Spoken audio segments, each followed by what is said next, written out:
स्वागत है दोस्तों आपका अपने कहानी मास्टर पर।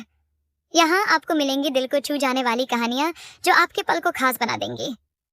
तो चलिए शुरू करते हैं एक नई कहानी। बहादुरगढ़ गांव में रहने वाली त्रिवेणी देवी के 3 बेटे थे, दुर्गेश, अनिकेत और राजेश। राजेश तीनों भाइयों में सबसे बड़ा था। उसकी शादी 5 साल पहले बबीता से हो चुकी थी और दूसरे बेटे दुर्गेश की शादी कुछ महीनों पहले माया से हो गई थी। शादी के इतने सालों बाद भी बबीता की गोद सूनी थी, जिस कारण एक भी दिन खाली नहीं जाता था जब उसकी सास उसे खरी खोटी नहीं सुनाती थी। सुबह का समय था, त्रिवेणी बैठी हुई बबीता पर कुड़कुड़ा रही थी। अरे ओ कामचोर करमजली, चाय बना रही है या बीरबल की खिचड़ी बना रही है? बनी नहीं क्या तेरी चाय? अरे इतनी देर में तो पूरे पकवानों का ढेर लगा देती। सास का गुस्सा देखकर बबीता झटपट से चाय का कप लेकर हड़बड़ाहट के साथ सास के पास आकर चाय परोसती है। ये लीजिए माँ जी, आपकी चाय। ये सुनकर त्रिवेणी भागते हुए गर्मा गर्म चाय बहू पर डाल देती है, जिस मारे बबीता का चेहरा भभक उठता है और उसके जुबान से एक दर्द भरी चीख निकलती है। माँ, मेरा चेहरा! कितनी बार कहा है ना तुझे, अपने मनहूस मुंह से मत कहा कर मुझे माँ जी। अरे मेरे तो भाग्य फूट गए थे जो तुझ जैसी बांझ मेरी बहू बन गई। अरे तू औरत के नाम पर कलंक है। जानती है, जो औरत एक बच्चा भी नहीं जन सकती वो जीवन भर अधूरी रहती है और जमाना उस पर 100 तोहमत लगाता है। अगर मुझे पता होता कि तुझ में बांझपन का इतना बड़ा खोट है तो मैं भूल से भी तुझे अपनी बहू नहीं बनाती। माँ जी, इसमें मेरा क्या दोष है कि मेरी कोख बंजर है?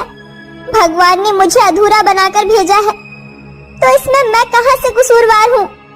ये पहली बार नहीं था। बबीता को हर दिन अपनी सास के तीखे ताने भरे शब्द का सामना करना पड़ता था। समय गुजर रहा था, फिर एक दिन त्रिवेणी को पता चलता है कि उसकी दूसरी बहू गर्भवती है। क्या तू सच कह रही है मंजली बहू? हाँ माँ जी, बिल्कुल सच।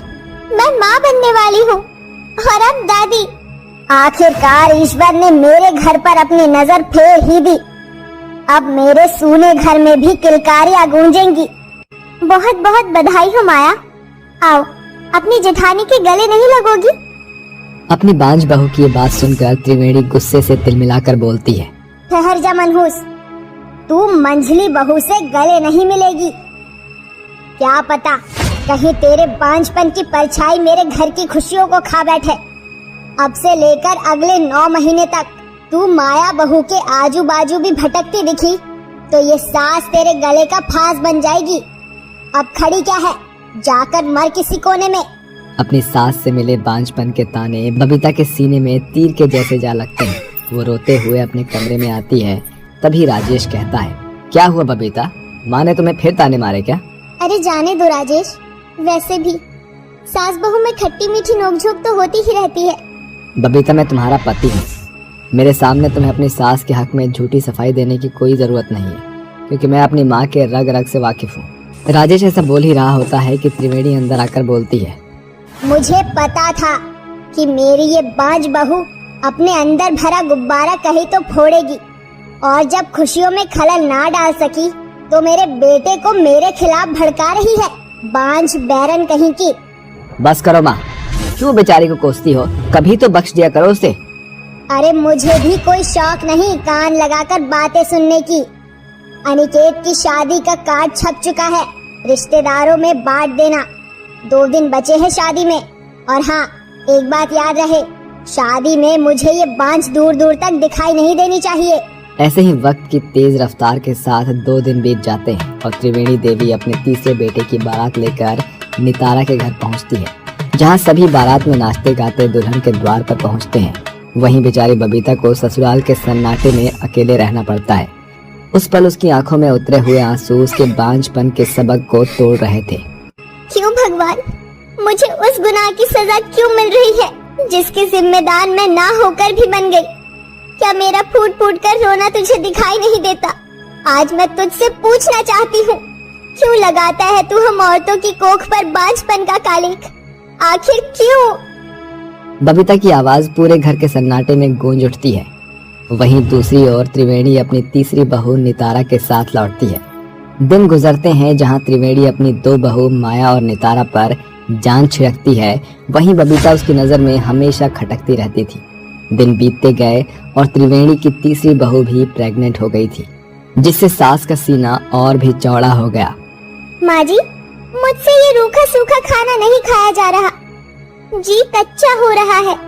मुझे गाजर मेवे पिस्ते का बना हलवा खाना है। अरे बस इतनी सी बात, तू ठहर।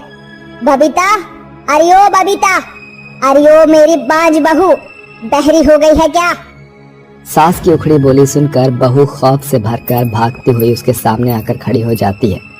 तभी त्रिवेणी दांत पीसते हुए बेरहमी से बबीता के बाल खींचकर कहती, क्यों रे करमजली, सास की आवाज अनसुनी करती है? कान क्या कोल्हापुर छोड़ाई है? माफ कीजिए माँ जी, वो मैं बर्तन मांज रही थी। क्यों झूठे बहाने बना रही हो? माँ जी सच तो ये है कि अपनी दोनों देवरानी को प्रेग्नेंट होने की खुशी आपके पेट में पच नहीं रहा। ऐसा ना कहो नितारा, मैं तो बहुत खुश हूँ, मगर मैं बांझ बजरंगबली नहीं जो सीना फाड़ कर दिखा सकूं कि तुम्हारी जेठानी के मन में तुम्हें लेकर जलन की भावना नहीं है। अरे बंद कर अपनी चिकनी चुपड़ी बोलबाले की गठरी। तेरे बड़बोली बनने से तेरे माथे पर लगा बांझपन का दाग मिट नहीं जाएगा। अब जा जाकर नितारा बहू के लिए गाजर का हलवा बना। माँ जी, मेरे लिए भी आमचूर वाली कड़ी बनवा देना। कड़ी जरा खट्टी ही रखना जेठानी जी। वो क्या है ना, प्रेगनेंसी में औरत का मुंह फीका रहता है, मगर आपको कैसे पता होगा, बांझ जो ठहरी।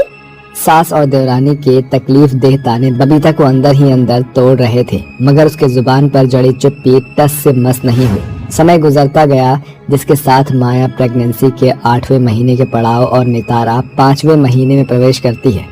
मंझली बहू, बस तेरे डिलीवरी की डेट नजदीक आ गई है, इसीलिए कल तेरी गोद भराई के साथ लगे हाथ नितारा बहू की गोद भराई भी हो जाएगी। सो तो ठीक है माँ जी, मगर हम नहीं चाहते कि हमारी गोद भराई में किसी बांझ की परछाई हमारे होने वाले बच्चे के इर्द गिर्द मंडराए। तो फिक्र मत कर बहू, ये बांझ कल अपने कमरे में रहेगी। हाँ, वैसे अच्छा ही है, उसी बहाने इन्हें जेठ जी को अपने लटके झटके दिखाने का खुला मौका मिल जाएगा। भाभी, इस बार कोई भी भूल चूक मत करना, क्या पता आपकी सोनी गोद भर जाए। रात ढलती है और अगले दिन गोद भराई का जश्न छिड़ता है, मगर बबीता को कमरे से बाहर आने की इजाजत नहीं थी, इसलिए राजेश भी कमरे में ही रुका था। तभी राजेश को बुलाने के लिए त्रिवेणी जैसे ही दरवाजे के पास आती है तो वो उनकी बातें सुन लेती है। क्यों बबीता, क्यों? किस मिट्टी की बनी हो तुम? अरे मेरे किए की सजा तुम क्यों भुगत रही हो, जबकि तुम ये जानती हो कि कमी तुम्हारी कोख में नहीं है, बल्कि तुम्हारे पति में पिता बनने की काबिलियत ही नहीं है। फिर भी इस सच को अपने सीने में दबाकर माँ के ताने से तिल तिल मरती हो। भगवान के लिए चुप हो जाइए राजेश, ये बात माँ जी को पता चल गई तो पता नहीं उन पर क्या बीतेगी। ये सुनकर त्रिवेणी के मन में एक ही ख्याल उठ रहा था कि धरती फट जाए और वो उसमें समा जाए। वो लड़खड़ाते कदमों से अंदर आती है, उसकी आंखों से बहते आंसू संभाले नहीं संभल रहे थे। बहू, मुझे माफ कर दे, इतने सालों से मेरे ताने सुन रही है, आज मैं अपनी ही नजरों में गिर गई हूँ। एक औरत होकर भी मैं एक औरत की दुश्मन बन बैठी। माँ जी, मुझसे माफी मांगकर आप मुझे पाप का भागीदार मत बनाइए। जीवन तो है ही सुख दुख का संगम, ये तो भगवान ने हमारे तकदीर में बच्चे का सुख नहीं लिखा है, मगर ये क्या कम है कि मेरी 2 देवरानी प्रेग्नेंट है। ये बबीता का बलिदान ही था जो माँ बनने की सामर्थ्य होने के बावजूद उसने बांझपन का कलंक अपने आंचल में समेट लिया।